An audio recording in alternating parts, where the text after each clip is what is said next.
Yun guys, tuturuan ko kayo paano magtanim ng langka. So ito yung langka seedling. Yan. Grafted ito, binili ko sa Visca by Lady. Visca means Visayas State College of Agriculture. So, ayan. Ito yung grafting niya guys. Diyan. Ito yung pinagdugtungan niyan. Pero magaling na siya kasi matagal na. Mga months na yata yan. Nagdugtong na talaga siya. Natanggal na yung plastic. So, ang pagtanim niyan guys, bali, naghukay ako dyan. Tapos, itong hukay na yan, mataas lang ng konti dito sa plastic na to. Yan. Para hindi naman super baon. So, kung gaano lang kataas yung plastic, mga dagdagan mo lang mga 1 or 2 inches. Tapos, ilibing mo na yung puno ng halaman. Kumbaga, biyakin mo to, tapos tanggalin mo dahan-dahan.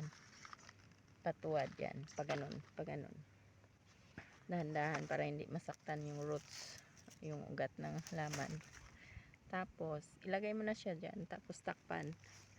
Tapos, pagkatakip mo, ginaganyanan mo ng additional lupa, guys. Dinadagdagan mo. Yan. Tapos, iganon mo. Tapos, apak-apakan. Apakan mo ng konti, guys. Para matigas ang lupa ulit. Para kung umulan man, hindi siya madala sa baha. Yan. Kasi matarik ito, guys.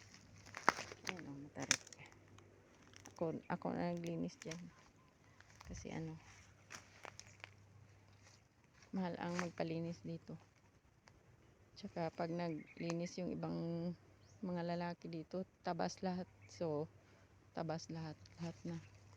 Kaya dapat mag-ingat kasi may mga malunggay dito, may atis. So guys, yun lang. Maganda itong kasing grafted guys. Ayan oh. Kasi yan siya. Yung young plant, pinutulan, tapos dinugtong yung old branch ng doon sa may bunga na langka.